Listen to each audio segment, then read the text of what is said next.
Salve, salve pessoal de casa, esse é o WhatsApp, entrando na área. Hoje, edição especial, os meninos não puderam vir, a minha bancada fixa não pôde estar aqui hoje, mas eu tenho um convidado muito, muito especial, um cara muito bacana.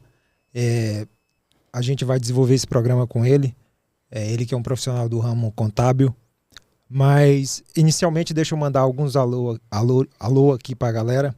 Quero mandar um alô lá para a pastelaria Fukushima, ali do Mercadão da Vila Formosa. Galera, gente boa, melhor pastel de São Paulo, cara. Eu sei disso porque eu já andei em muitas pastelarias aí e não encontrei nenhuma. Quero mandar um abraço lá para o pessoal do Estadão, que faz o melhor pernil melhor pão com pernil de porco. Nossa, também muito bom. O Estadão fica ali no centro de São Paulo. Então quem quiser passar lá é 24 horas. Os caras manda bem nesse lanche aí. Um lanche muito especial. Também quero mandar um abraço pro pessoal do Chicão Hamburgueria, ali no Ibirapuera. Cara, eu comi um beirute lá no Chicão, que é top. Vale por 10 refeições. Tem gente que fala que um lanche vale por uma refeição. Esse vale por 10, que é um puta de um beirute, cara. Então um abraço para toda a galera lá que atende, que sempre recebe bem a gente. E no programa de hoje o nosso convidado é Robson Barros. Ele que é profissional, ele é contador, ele é um profissional do ramo contábil da cidade de Sorocaba, nossa belíssima cidade de Sorocaba. Tudo bem, Robson? Olá, Cleiton. Tudo bem? Por aqui tudo ótimo, meu amigo. É isso aí, bom te ter aqui, eu agradeço por tua vinda aqui. Eu não te traria aqui se tu não tivesse desenvolvido um trabalho pra gente, pra mim, né, no caso. Você me tratou muito bem quando eu estive lá no seu escritório, vi toda a estrutura, fiquei muito feliz de estar lá com você e ainda mais pelo tratamento que você me deu lá, né? Cara, eu, assim, até na minha carreira profissional, eu tenho isso em mim. Então, eu acho que o tratamento das pessoas, independente seja qual for a situação, ele é fundamental, tá? Hoje em dia as pessoas, até com a tecnologia, tendem a colocar a tecnologia na frente das coisas, mas eu ainda, mesmo sendo jovem, eu acho que o cara a cara, né, o face a face é muito importante e é assim que a gente vem crescendo lá no nosso escritório. Legal, não? E lá, só para o pessoal saber, como é o nome do escritório lá mesmo? Hoje, o escritório está como RB Contabilidade Empresarial. E ele é meio que um aglomerado de empresas ali, né? Exatamente. Lá a gente está num condomínio empresarial, tá? Então hoje a gente está dentro do Space Coworking, que é, né, um condomínio de várias empresas, vários segmentos, empresas de tecnologia, empresas de segurança, empresas de vários segmentos, e eu acho que isso cria um network muito bom para cada empresa que está ali dentro. Não, sim, com certeza. Por isso eu fiquei espantado quando você me convidou. Quando o meu patrão me mandou embora, ele falou assim, agora você vai resolver sua vida com o Robson. Aí eu peguei e falei, cheguei lá, eu vi toda a estrutura, falei, nossa, aqui é bem mais que só um escritório contábil, é um negócio que agrega bastante profissionais, né?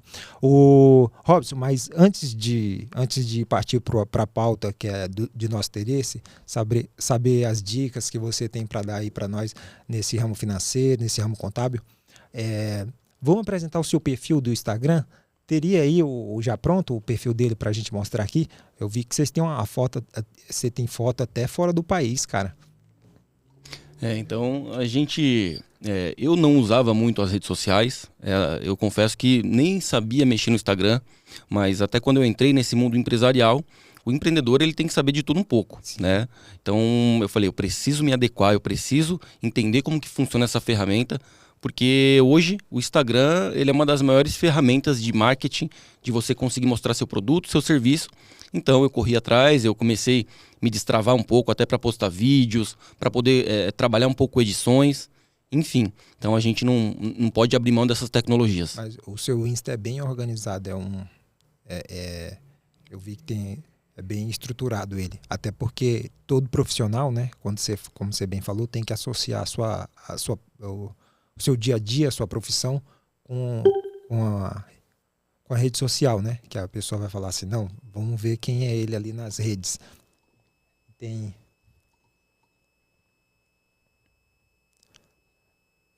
É ele? Não? Ah, tá. Ele vai colocar seu perfil. Mas, Robson, como você é de Sorocaba? Você é natural de Sorocaba? Ah, tá aí. Depois nós voltamos nessa pauta. E aí, você dando dica, né? Você já começou aí, tem bastante publicação, 100 e pouco. Aquela foto lá que você tá aqui, é em que país? A Suécia? O que é? Essa foto aí, ela foi no Chile, né? Fazem 2 meses. A minha esposa, ela acabou saindo de férias. E aí a gente já tinha uma viagem marcada. E essa viagem aí foi pro Chile. O inverno tava bem no começo lá, mas a neve já tava bem intensa. Então ficou bem legal. É a primeira vez que eu conheci a neve. Acho que eu vou ter até ser criança aí nesse passeio. E aí, como você falou, eu olhei e falei, deve ser nos Alpes suíços, né? Aí você falou, é no Chile. E você vê como a gente tem riqueza aqui, né? É o equivalente a eles lá, né? Você foi para um lugar que é equivalente a essa região europeia, né? Sem dúvida, sem dúvida. Hoje o Chile, né, essa região do Chile ali, da Cordilheira dos Andes, Chile, a própria Patagônia na Argentina, né, você tem um clima europeu, porque são países colonizados pela Europa, e a própria arquitetura, eu mesmo, né, até comentava com a minha esposa lá no passeio, nos passeios, não só na neve, mas também ali nos centros comerciais, que assim, eu me sentia muito na Europa, a gente vê muitos filmes, né, europeus, enfim, então é um clima europeu. Sim, e aí, mas você sobe para nós, Barbosa? Tem um lema que você falou que é lá da sua empresa, eu acabei vendo aqui. Qual é o lema de vocês que vocês têm lá? Então, assim, desde que eu estruturei meu negócio, eu tenho um lema que, assim, que eu não cuido de empresas, eu cuido de sonhos, tá? Isso. Então eu cuido de sonhos, porque assim, uma empresa, ela é um sonho de uma pessoa. Eu mesmo, eu tinha um sonho, eu era um pequeno estudante, né? Comecei ali na faculdade de contabilidade, ali, por volta de 2014, e eu sempre tive um sonho, sabe, de ter o meu escritório. Isso não foi uma coisa, não foi um devaneio de um dia para o outro. Eu tinha um sonho de montar a minha empresa, de fazer gestão de outras empresas, sabe, de demonstrar meu conhecimento. E assim, num belo dia eu falei assim, eu preciso ter um lema da minha empresa. E eu acho que isso veio de uma forma natural. Eu falo assim, eu não estou cuidando de empresas, eu cuido de sonhos. E realmente eu adoto isso como um lema, porque assim, todo mundo que tem empresa sabe o quão difícil foi montar aquilo ali, o quão difícil foi idealizar. Muitas empresas elas saem de um momento difícil, alguém perde um emprego. Na própria pandemia foi um momento ali que cresceu o maior número de empreendedores no Brasil. Por quê? Porque era um momento difícil. Então assim, isso é um sonho da pessoa. E nada mais correto da minha parte do que fazer bem, né, administrar o sonho das pessoas. Sim. A gente tá com o cartão de visita dele aí? Vamos abrir. O cartão de visita seu tá lá, que ele explica mais. Robson Barros, contador desde 2019, né? Empresário contábil, pós-graduado em Direito Tributário, graduado em Direito... Aonde é lá que tá a luz habilitado, né? Perdão.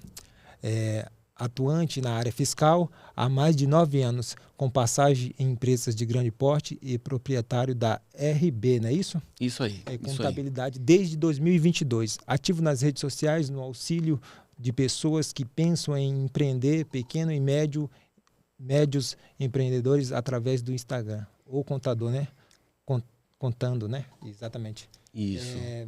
Legal. Essa tua atuação desde 2019, como foi que você entrou para falar assim, agora eu quero fazer, é esse o ramo que eu quero seguir? Você fez o estudo, mas na hora ali de escolher para seguir essa carreira. Legal. Assim, se eu falar que quando eu era jovem eu já queria ser um contador, né? Eu vou estar mentindo, porque eu queria ser muito jogador de futebol.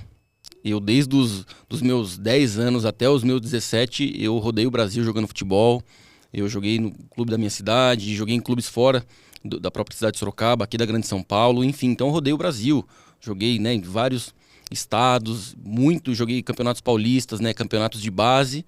Mas quando eu cheguei próximo ali dos 17 anos, que ali é o momento do vamos ver, que você está quase virando ali maior de idade, eu vi que, infelizmente, o futebol não ia gerar uma renda para mim. Eu já estava quase ficando maior, as pessoas já estavam indo para clubes maiores, já tinha uma renda, e eu, infelizmente, não estava tendo ganhos com isso. Então, eu acabei direcionando o foco e comecei a trabalhar. Comecei a trabalhar e aí já finalizei o ensino médio, comecei ali a faculdade de administração. Comecei a faculdade de administração, trabalhando e estudando, e aí eu consegui o ProUni. Eu fiz o Enem, consegui uma boa nota e consegui uma bolsa de estudos 100%. Ah, legal. O ProUni é aquele sistema lá do governo que é todo por conta do governo, né? Exatamente. Que legal, cara, que legal. A gente às vezes não dá muita importância para isso, né? Mas vê como isso pode ser positivo, né, na vida de alguém. Mas você ia ser jogador então e não deu certo. Exatamente. Eu, assim, por bons anos aí, eu até vivi fora de casa, porque, assim, você joga, você tem que concentrar. E eu até me arrisco a falar que eu vivi uma vida de jogador. Claro que não um profissional, mas um jogador da base, ele tem as regras, ele tem os treinos, ele tem os campeonatos, ele tem a pressão. Sim. Então assim, hoje eu gosto muito de futebol, exatamente por essa minha pequena história que eu tive aí dentro do futebol. Legal. E aí depois você entrou com isso, mas você falou que era natural de Sorocaba, né? Não, eu sou natural da Paraíba, né, de uma pequena cidade ali, né, entre o Pernambuco e a Paraíba, chamada Juru. Ah, Juru. Você veio para São Paulo em que ano? Isso, na verdade eu vim para São Paulo com menos de 1 ano de idade, né, junto com a minha mãe. Ah, então você né? é paulista, né? É de São Paulo já há muito tempo. Já, então assim, praticamente com 1 aninho, né, eu vim direto para Sorocaba, e aí de Sorocaba eu nunca mais saí até hoje. E assim, já viajei para vários lugares, inclusive até para fora do Brasil, mas não tenho pretensões de sair da belíssima Sorocaba. E que mistério, né, Sorocaba, já aproveitando para puxar isso, porque você falou tá lá desde pequeno, né, nunca saiu. Eu fui para Sorocaba esse ano, foi uma das melhores cidades que eu já estive e que eu moro lá, né, de fato. Mas, tipo assim, eu já fui em outras cidades, conheci bastante cidade e outras cidades e Sorocaba é muito bom pra grana, cara. Tanto que o Manga, o prefeito Manga, ele fala, vem morar em Sorocaba. Ele tem essa questão de querer puxar, né? Porque tem muita indústria dentro de Sorocaba, né? Você avalia Sorocaba dessa forma também? Sem dúvida. Sorocaba até... eu sou um cara que gosta um pouco da história, e Sorocaba ela tinha até o apelido de Manchester Paulista, porque até pelas empresas, ela tinha muitas empresas, né, do ramo de tear, e essas empresas, elas se pareciam muito com as empresas de Manchester, na Inglaterra. Então, assim, Sorocaba é uma cidade onde o PIB dela, né, a renda, a receita dela, ela praticamente quase mais de 90% ela vem dessas grandes indústrias. Tem uma cidade que agora, não só as indústrias, mas também o ramo imobiliário vem crescendo. E assim, quando a indústria está indo bem, quando o ramo imobiliário está indo bem, isso puxa todos os outros segmentos, serviços, né? As pessoas tendo mais renda começam a ter um gasto maior em outras necessidades, né? Comer fora, gastar com roupas, enfim. Então Sorocaba, eu acho que até dentro dos próprios rankings nacionais, ela vem ficando muito, muito bem posicionada aí nessa questão de qualidade de vida. Ah, sim. Aí, com certeza, eu fui para lá, eu tava nesse período de 1 ano e pouco que eu tô em Sorocaba, eu fui para lá, eu tava com problemas financeiros, né? E aí eu cheguei lá, me empreguei, eu trabalhei antes de trabalhar para Cantex lá, que é a empresa do Marcos, do meu amigo Marcos. E eu fui trabalhar em outras empresas, então foi um negócio assim, quando eu cheguei em Sorocaba eu senti o impacto da grana, falei, putz, aqui é o lugar para ganhar dinheiro, e eu falei assim, é aqui que eu vou ficar. Então para mim foi muito bom Sorocaba. Eu estava em Brusque antes, para você ver, o pessoal elogia Santa Catarina, não que seja ruim Santa Catarina, mas lá eu não tinha estrutura, nenhum apoio que eu tenho em Sorocaba. Então realmente foi uma divisor de água para mim. Eu falei, aqui em Sorocaba é onde eu vou ficar. Fiquei e me dei bem, graças a Deus. Eu sou feliz por morar em Sorocaba hoje há 1 ano e pouco. Você é desde criancinha, então você é mais feliz do que eu. Com certeza. Sorocaba hoje ela tem uma qualidade de vida, não só na questão econômica, questão empresarial, ela tem uma taxa de desemprego muito baixa. Hoje ali quem está desempregado em Sorocaba é porque quer, né, por opção própria. tá?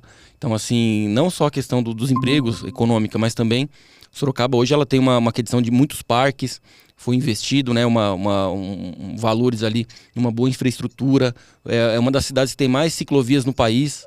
Eu sou ciclista, então eu adoro ali essa questão ali das ciclovias na cidade, você consegue atravessar a cidade com ciclovia, enfim, então acho que somos suspeitos aí em falar de Sorocaba. A gente tem a presença do Iago. Ele tá ouvindo, tá me ouvindo, né? Sua internet tá ruim, mano. Será que teu Wi-Fi tá ligado? Tá, tá bastante a internet. Tu não tem um Wi-Fi aí não pra melhorar a tua imagem? Tá igual a imagem do Nintendo lá de 2006, porra. É a cidade que tá nesse caos de internet. Rapaz, tu não fala mal de Paragominas. Já ouviu falar de Paragominas, Robson? Nunca ouvi, cara, nunca ouvi. Da onde é a cidade? É onde Falando da internet, onde eu nasci. É a cidade é o do norte do Mergulho. Pará. Isso. Ô, Iago, a gente tá com o Robson aqui, ele é contador, ele é especialista no ramo contábil, e eu vi que você tinha algumas perguntas, você fez algumas perguntas lá contundentes, e eu falei, eu não vou saber responder isso de fato, eu tenho que ser cara a cara para ele poder responder. Se quiser, você pode fazer as perguntas para ele aí agora. Isso. Aí, quando você responder para ele, você olha aqui. Opa, você é de Sorocaba mesmo, né? Isso mesmo. Eu creio assim, no ponto de vista do Brasil em geral, vamos falar assim, né? Eu vejo que Sorocaba está desenvolvendo bastante e o atual prefeito, ele quer que seja a melhor cidade do Brasil. E isso já é um ponto de vista, né? Que é uma mentalidade que já é diferenciada para poder reprogramar também a mentalidade do seu povo, né? Que, como disse, o povo é o espelho também do rei, ou o rei espelho do povo, e assim vai se formando. Então, nesse ponto que estamos de desenvolvimento, o que você diz assim sobre o real, né? O real que completou 30 anos agora, como está a valorização, a desvalorização do real? A pergunta é difícil, ele quer saber a valorização do real. O que você acha? Eu não sei, eu tenho minhas opiniões sobre a valorização do real nesses 30 anos, mas você, como é especialista, você pode falar alguma coisa a respeito? Claro, com certeza. Prazer, Iagor, prazer e assim, quem sabe um dia eu tenho um projeto aí de conhecer as cidades no Brasil, né? Todas as cidades, então, ou melhor, dos estados, quem sabe a gente uma hora não tá aí pelo Pará e não se encontra. Isso. Mas vamos lá, né? Vamos pontuar aqui o que você colocou. Hoje, assim, Sorocaba, ele... Positivo, tamo aqui. Hoje, a cidade de Sorocaba é uma cidade que tem muitas empresas multinacionais, tá? Então, assim, é uma cidade que tem muita... ela tem como que eu posso dizer? Uma balança comercial muito pautada no dólar. Porque, assim, empresas multinacionais, elas trazem de fora e elas mandam para fora também. Tá? Então, assim, hoje, claro que o real ele está bem abaixo quando você compara ele com o dólar, que é a moeda mundial, mas Sorocaba ela tem uma entrada de recursos nesse segmento muito forte.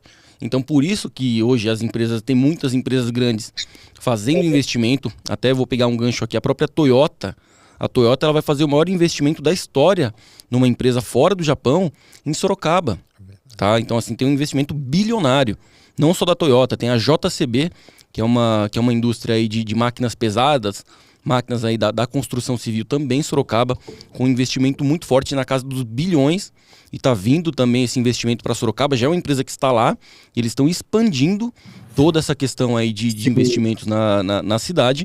Por quê? Porque é uma cidade que está crescendo, tem expansão. Então, assim, hoje, Sorocaba não é aquela cidade que ela tem que criar muitos artifícios para que ela consiga crescer, porque ela já tem uma estrutura muito boa, ela tem um ponto estratégico ali, né, menos de 100 quilômetros da cidade de São Paulo, ela tem uma proximidade dos portos aqui do estado de São Paulo também, enfim, então assim, hoje, para Sorocaba, quando a gente fala em moeda, Sorocaba está muito bem, e também como você pontuou, né, como você pontuou, o nosso querido Cleiton também pontuou, que a gente tem uma gestão muito forte. Hoje temos uma gestão, né, de cima para baixo, top-down, Porque se o povo vê também um governo ali, né, primeiramente municipal, tendo problemas, tendo ali questões até de corrupção, com certeza isso impacta. Hoje não, hoje a gente tem um prefeito muito, muito atuante, um prefeito que realmente quer desenvolver, quer levar ali nosso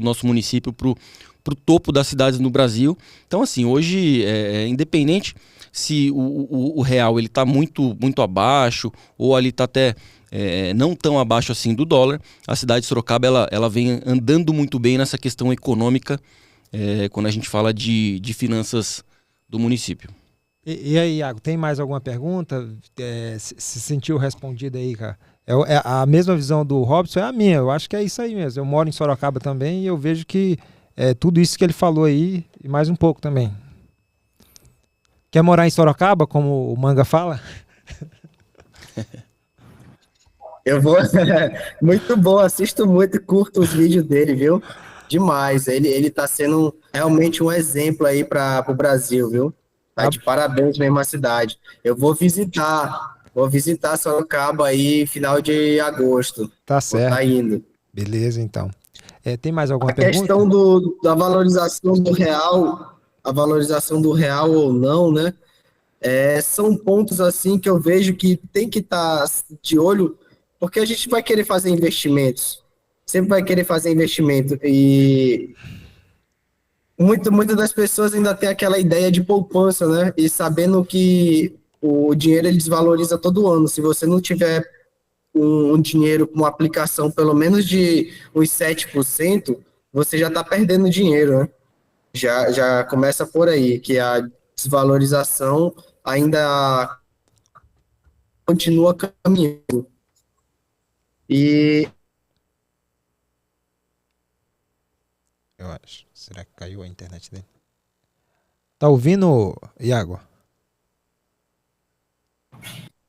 agora, vocês estão escutando? Você caiu e você voltou agora. Parou aonde? É, Parou aonde? Você reformula a pergunta. Só isso, mas eu cortou logo na metade ali que você estava falando. Pois é, a questão assim da desvalorização do real ele ainda continua caindo, né? Porque realmente os grandes bancos ele puxa muito o índice, e a população, a tendência é cada vez em dívidas a mais. Vejo assim que realmente tudo vai acabar em questão de educação mesmo. Como na cidade de vocês está tendo um bom gestor, então ele está educando o povo direito. Vejo que o que falta mesmo para nós é um bom gestor para nível nacional, né? Iago, você tinha aquela pergunta da criptomoeda, né? As criptomoedas que você queria fazer também? E sim. Exato. Bom, bem lembrado. Você consegue Porque, responder assim, sobre criptomoeda? Com certeza. Você pode fazer essa Teve pergunta. especulação que o Banco do Brasil está com a criptomoeda, né, brasileira. E isso pode acarretar puxando um pouco mais o real, né, fazendo uma valorização mais dele. O que você tem de opinião sobre a cripto que vai lançar a brasileira? Legal. Esse é o Drex? Seria esse não, né? Ainda não. Essa questão da criptomoeda, ela é uma moeda... até as projeções é que o dinheiro físico ele se extingua, né? A gente não sabe precisar o número X de anos, mas essa é a previsão. A questão das criptomoedas vai passar dessa transição do moeda digital, passou ali para os cartões, né? Ali que não é um dinheiro físico, mas ainda você está vinculado a um banco, e as criptomoedas é a moeda do momento. É a moeda hoje, no Brasil ainda é muito pouco explorado, tá? Hoje no Brasil ainda é muito pouco explorado essa questão das criptomoedas. Mas quando você se olha mais ali para os Estados Unidos, Europa, a própria China, hoje a criptomoeda ela vem sendo utilizada muito forte. Por quê? Porque é uma moeda que a gente fala que é descentralizada. Ela não tem centralização de bancos. Então, por exemplo, quando você utiliza hoje um Pix, por exemplo, ou você utiliza ali um cartão bancário, débito, crédito, você sempre está condicionado a uma instituição financeira. Então você tem que ter conta ali em um banco, seja um banco digital ou um banco presencial, e a questão da moeda, da criptomoeda, ela é descentralizada. Então você consegue mandar diretamente para a pessoa, essa pessoa ela só tem que ter ali uma conta vinculada em alguma corretora, tá? E aí diretamente você consegue mandar. Inclusive, ela é muito boa e até hoje em dia ela é utilizada até de forma até fraudulenta, porque as pessoas conseguem mandar dinheiro para qualquer lugar do mundo sem nenhum tipo de fiscalização, tá? E assim, os governos, eles vêm se atualizando. Por quê? Porque se não se atualizar vai ficar para trás, né? O governo brasileiro, até na minha concepção, até pela tecnologia que ele implementa, né? Podem falar o que quiser, né, do governo brasileiro, da estrutura. Mas uma coisa que o Brasil faz muito bem é uma engenharia de tecnologia da informação. Então, assim, hoje o Brasil, ele até foi referência para a própria Suíça, né? Acredite se quiser, porque, né, nessa questão das tecnologias tributárias. E a questão da criptomoeda, eu acho que ele já poderia até ter lançado essa moeda, mas ele sabe que vai ter que se atualizar e logo, logo, com certeza, essa moeda ela vai vir, né, como uma forma eu acho que de atualização, até dessa transição do dinheiro em espécie para essas novas tecnologias aí financeiras. Legal. É isso aí. Não. E aí, Iago, tem mais aí uma pergunta pro Robson?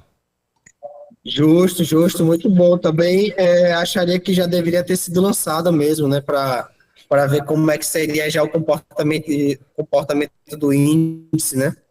Ia ser legal. Então, no caso, se o governo, eu não sei, isso é o que aconteceria se o governo lança a sua criptomoeda. Isso ajuda no índice do real? É isso que acontece? Assim, sem dúvida, tá? Hoje eu acho que qualquer coisa, qualquer movimento, qualquer movimentação que você fizer que possa fortalecer a nossa moeda, seja lançando uma nova moeda, seja instalando uma nova tecnologia, com certeza você consegue ali valorizar.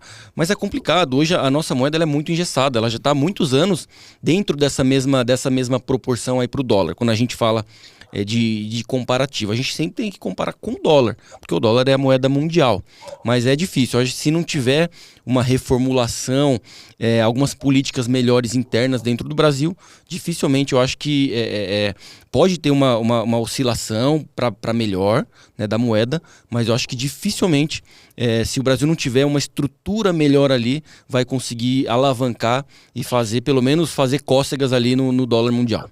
Tá. Você acha que o dólar vem subindo, né, nesses últimos dias? Você acha que o pessoal, eles sonham, né, com o dia em que o dólar vai acabar e que outras moedas vão tomar o lugar dele? Você acha que isso acontece? Olha, assim, eu sou cético quanto a isso, não tem como. Hoje o dólar é a moeda, assim, ela não é a moeda mais valorizada do mundo, mas é a moeda econômica mundial. Certo? Então, assim, todas as transações são cotadas em dólar, até os PIBs são sempre pautados em dólar. Então, eu acho que não tem como você quebrar essa moeda. Nem quando os Estados Unidos passou por dificuldades, né, em outras épocas, né, até vamos pegar nesse último século, passou por dificuldades financeiras ou problemas econômicos, a moeda ela não se desvalorizou tanto. Então, eu acho que dificilmente o dólar teria possibilidades de perder esse posto para uma outra moeda no mundo. E ela meio que volta sempre com mais força, né? Parece que... Sem dúvida. Vamos pegar até o exemplo de agora. A gente está nas eleições americanas, né? O dólar ele tem uma certa oscilação, mas é meio que inabalável. Então, você sempre vai oscilar, mas sempre você vai voltar àquela resiliência. Então, é uma moeda resiliente. Então, ela pode oscilar para cima, para baixo, mas sempre ele vai ter a mesma força frente às operações mundiais. Tá certo. E aí, Iago, gostou da... É isso mesmo. Eu tenho uma... Você fica aí, eu não sei se tua internet vai aguentar. Tem que pôr um Wi-Fi bom aí, pô. Eu lembro da época que os meus avós tinham que subir em pé de manga para poder fazer a ligação. Mas é boa, a infraestrutura é boa, sabe? Deixa eu falar. o Pará, né? Que eu não sei como é a política do Paragominas, eu sinto carência de política, eu sinto carência de política muito mais em Ipixuna do Pará, que é uma cidade vizinha. A gente tem a carência de bons gestores, né? Como fala. Como os caras se titulam hoje em dia, os prefeitos não querem mais ser prefeito, quer ser gestor. Aí eles falam assim, a gente precisa de bons gestores. A gente tem cidades, só exemplo de Ipixuna do Pará, não estou mentindo, isso aqui você pode pesquisar. O Caulinha, o Ipixuna do Pará tem uma das maiores minas de caulim. O caulim é usado na indústria para fazer tinta, remédio, tem variados tipos de uso. Tem uma mina lá no Pará chamada Papisa. Essa empresa holandesa tem a Imeris, se eu não me engano, é esse o nome da empresa. Ela extrai caulim de Ipixuna do Pará já desde a década de 80. Paragominas tem uma história similar, só que tem uma diferença. Essa extração eles tiram lá, mas quando você chega na cidade em si, você fala, pô, é uma cidade pobre. E, cara, os caras estão. Não é incoerência. Os caras extraem alguma importância da terra, leva para fora, mas tu olha para a cidade, ela não configura aquilo que deveria ser, porque a empresa paga para extrair aquilo ali.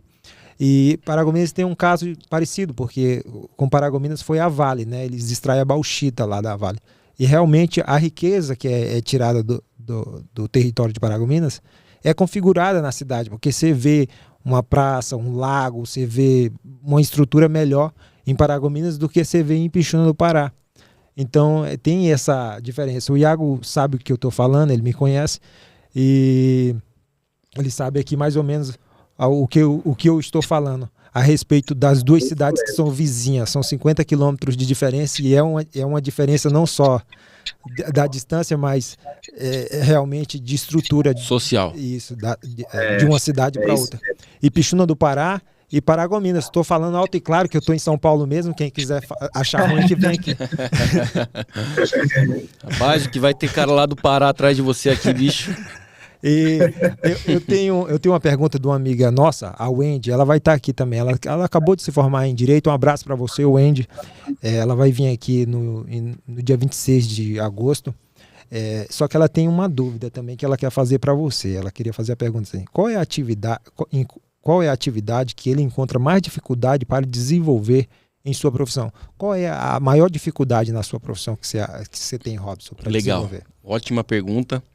Assim, hoje a contabilidade, existe uma base da contabilidade.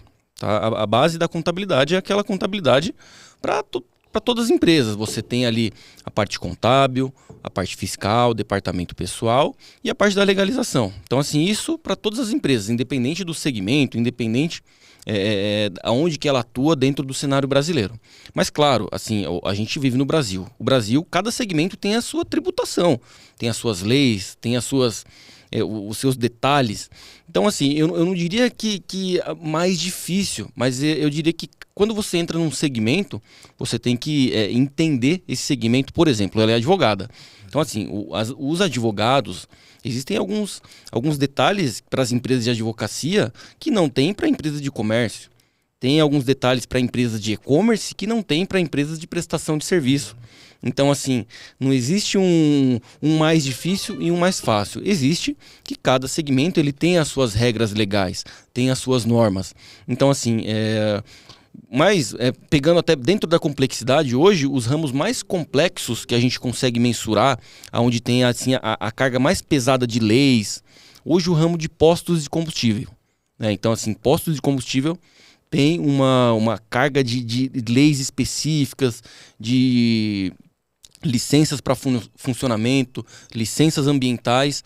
Então, esse seria o ramo, eu acho que dentro da contabilidade, não só para mim, isso eu estou falando dentro de um contexto geral, seria o contexto mais complexo de você atuar dentro de uma empresa contábil. Ah, então, de todas elas, o que está relacionado com os postos de combustível é o que é mais ruim de lidar. Exatamente, porque assim, existe uma dificuldade na mensuração, né, de você contabilizar as formas de entrada, porque você tem vários formatos de pagamento, você tem, isso falando não só na parte fiscal, mas agora a gente fala na questão de licenças, existem muitas licenças, porque ali você tem um poço, você tem que utilizar uma área específica, então assim, postos de combustível, né, não é um negócio para iniciantes.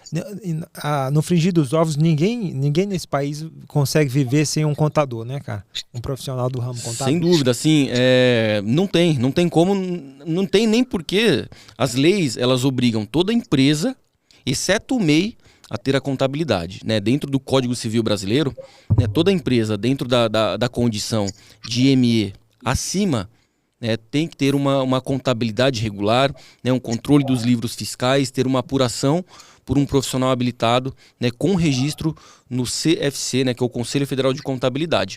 Os MEIs, eles têm essa isenção da contabilidade, mas não quer dizer que eles não possam ter a contabilidade. E, na verdade, é muito salutar, é muito bom que o MEI tenha uma contabilidade, porque isso aí faz parte do crescimento dele, né? Eu acho muito difícil ele crescer sem as devidas orientações de um contador.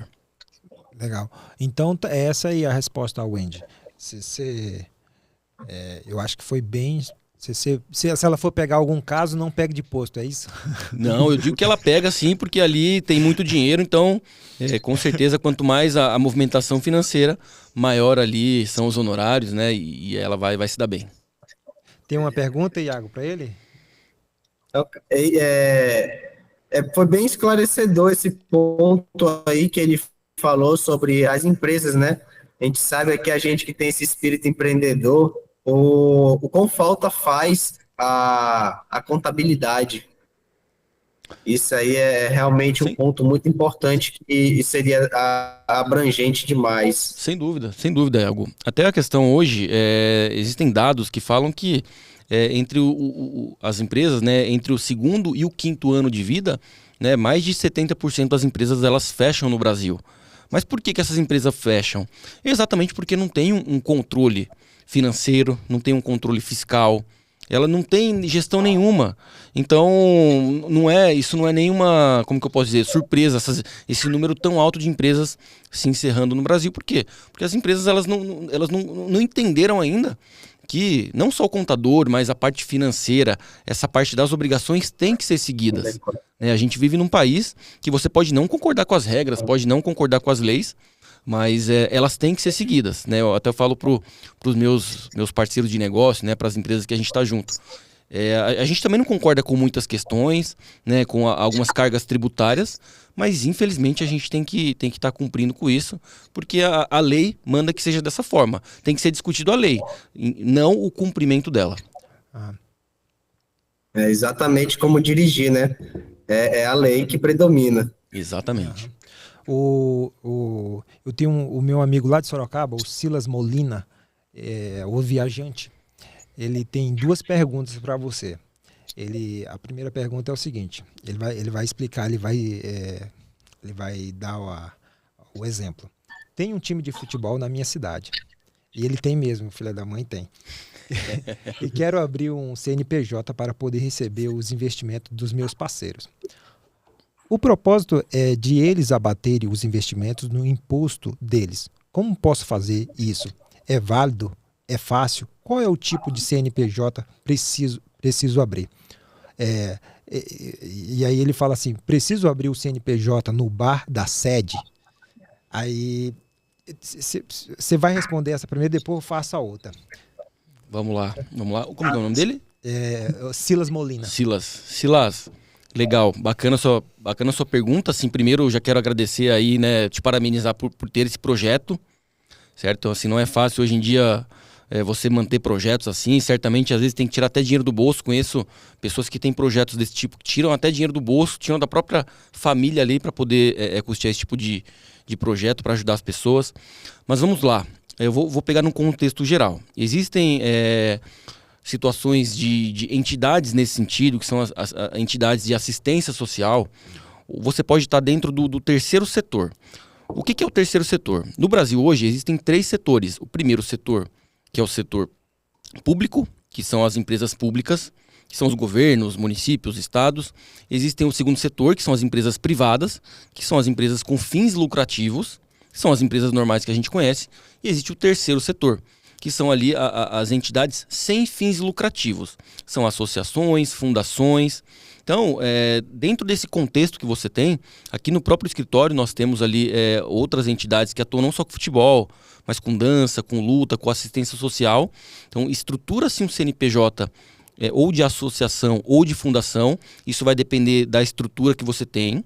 Tá? Então, se você já tem uma estrutura que foi doada por alguém, enfim, se você já tem uma base, ou um campo, ou uma quadra, pode ser colocado ali como uma fundação. Agora, se você não tem nada de recurso, então estrutura-se uma associação, você constitui um CNPJ e através desse CNPJ você consegue angariar recursos tanto do poder público, né, do município, do estado, ou propriamente da União, ou também de empresas privadas. Que no caso, empresas privadas seria doações, ou não? Exatamente, exato. Doações, existem doações tanto do poder público, né, e quanto da iniciativa privada, que são empresas. Então, assim, lá no escritório a gente também atua com essas entidades, e essas entidades, o que acontece? Quando ela estrutura o CNPJ, essa base legal, ela vai ter uma documentação. Com essa documentação, ela formula um projeto, ela vai descrever esse projeto que ela desenvolve, e em cima desse projeto ela vai apresentar para as empresas, para o município, enfim. E daí você vai buscar, né, angariar recursos, até vou falar de uma forma assim, mais fácil de entender. Então você vai convencer as pessoas para que as pessoas, né, pessoas ou empresas, que elas consigam doar para você. Enfim, então é possível sim, você pode ter essa estrutura. Seria o ideal para você uma entidade do terceiro setor. É isso aí, tá ouvindo, né, o Silas? É exatamente isso que você tem que fazer e depois você me chama para jogar, só não me põe na trave que eu sou ruim, pá. Sou centroavante. Existe centroavante ainda? Com certeza, tá em falta no Brasil, viu? Você poderia até jogar no Corinthians lá, hein, cara? Eu sou um pé de valsa. Jogaria muito melhor que o Pedro Raul, eu diria. Eu sou ruim pra caramba.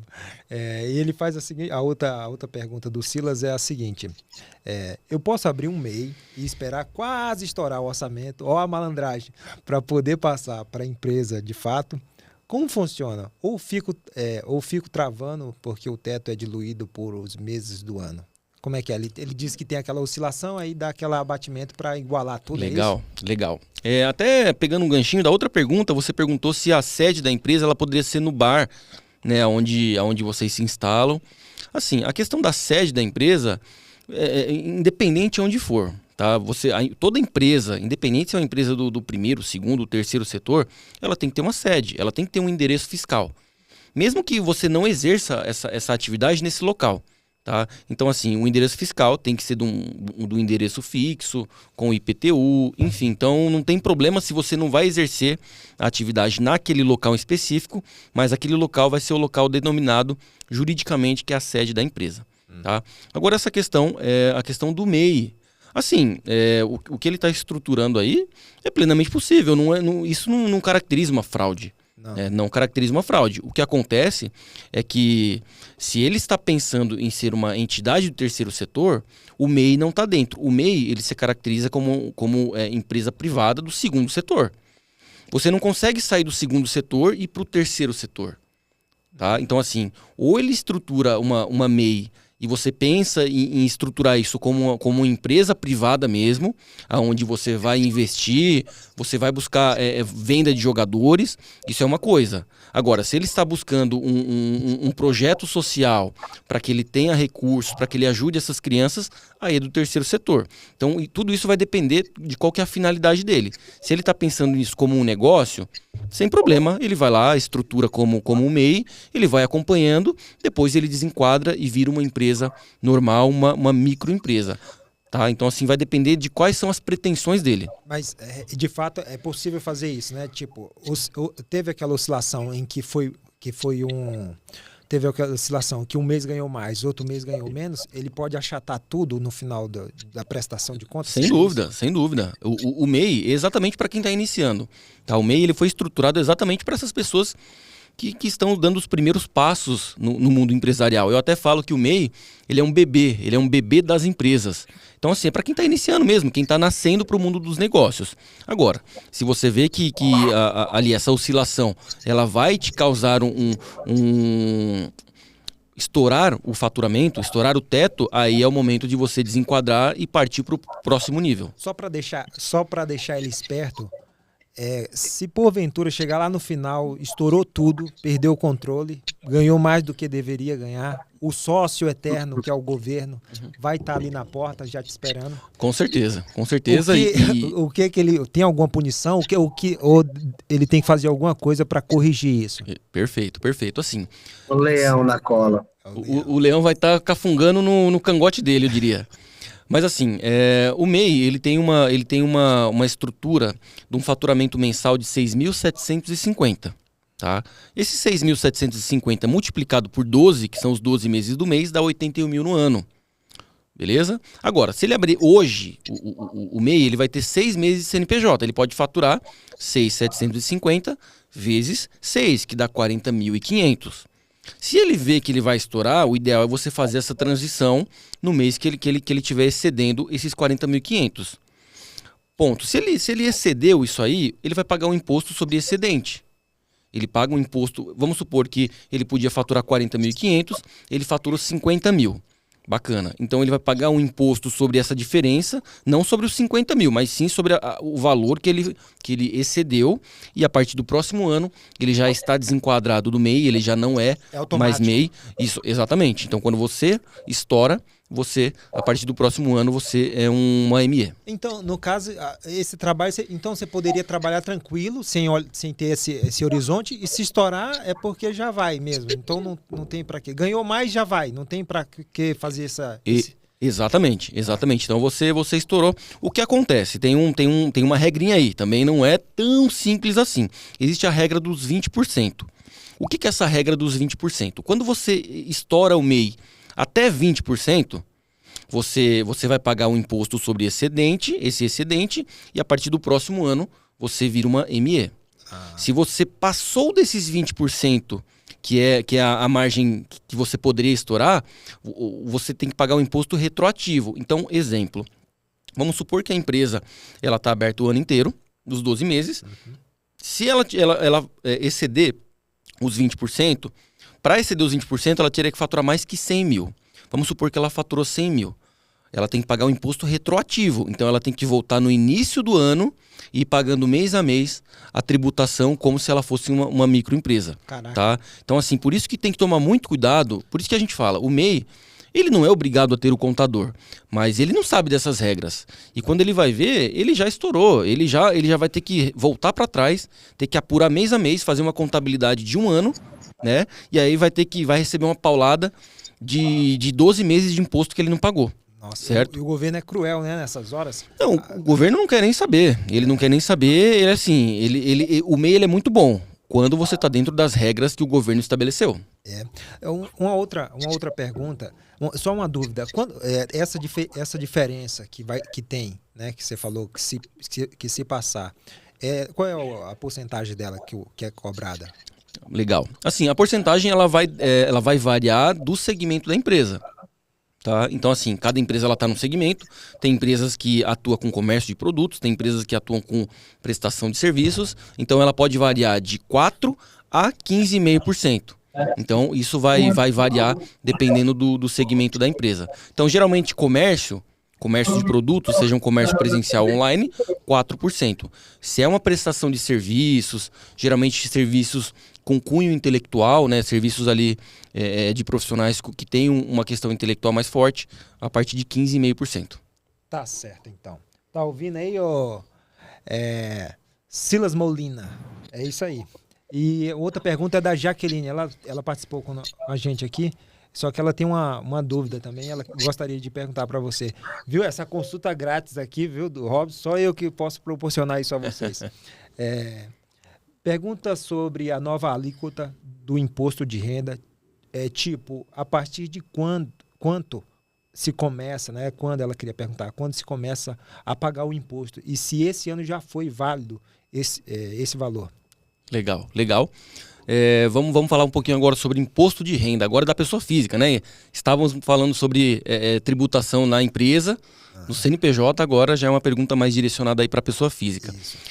Assim, houve sim uma alteração aí na questão do imposto de renda pessoa física, né? Essa alteração, ela passou a valer agora a partir de 2024, então as pessoas sofrerão impacto na declaração de imposto de renda de 2025. Essa é a temática do imposto de renda. Sempre o imposto ele é declarado no ano seguinte da apuração. Então, em linhas gerais, você vai lá, fecha a conta, fechou o ano, os 12 meses, no ano seguinte, né, no período entre março e maio, faz ali a declaração. Hoje, essa nova alíquota ela foi para a primeira faixa do imposto de renda. Então, pessoas geralmente que pagavam imposto ali em cima, começavam a pagar imposto de renda acima de R$ 1.900, hoje essa régua de 1.900 ela subiu para 2 salários mínimos. Então, as pessoas vão começar a pagar imposto de renda quando o salário ali for acima de 2.800 e pouquinho, que são a somatória de 2 salários mínimos.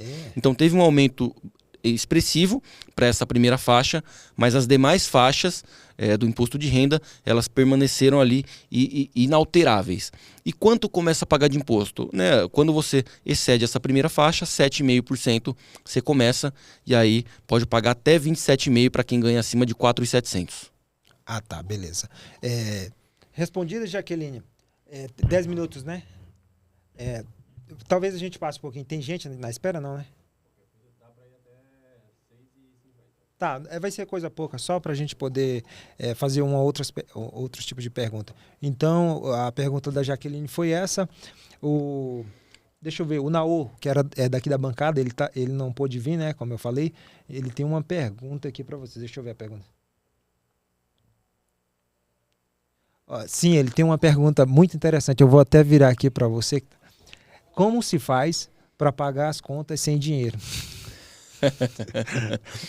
Primeiro, pagar as contas sem dinheiro, essa é uma ótima pergunta, hein, cara? Isso aí é uma... Essa é boa, é curiosa demais. Rapaz, assim... Se prostituindo.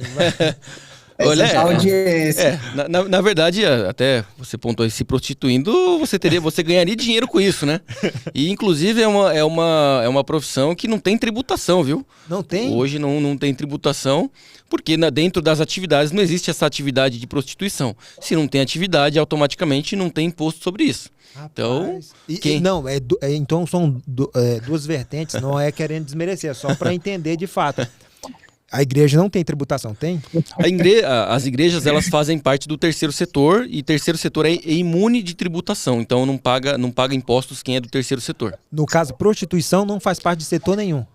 Não faz parte, porque não é um segmento, você não é um comércio, não é uma prestação de serviços, e quando você vai dentro do leque lá de prestação de serviços, você não encontra nada parecido ali com a prostituição. Ah, tá certo. Então quem quiser se prostituir aí pode ficar tranquilo que o leão aí não vai se preocupar com você, não. Tem gente que se prostitui de graça. É por isso que consegue imobilizar um capital rápido, né? Agora tem a pergunta séria dele. Isso aqui que ele é engraçadinho ou não. Agora é sério. Se ele puder contar a melhor e a pior experiência dele com um cliente na área, no sentido de situações complicadas, qual foi o maior perrengue que você já teve nesse seu ramo, no seu trabalho? Legal. Assim, eu diria que o melhor, né, a melhor experiência, as melhores assim, é quando você tem um feedback positivo. Sabe, quando você consegue demonstrar um bom trabalho para o cliente, quando ele vem com uma dificuldade e você consegue ali tirar essa dúvida, né? Eu sou uma pessoa muito, muito humanizada no sentido de eu gosto de explicar, eu gosto de orientar as pessoas. Eu trabalho com pequenas empresas, então as pessoas não... Esse pequeno empreendedor, ele não entende muito.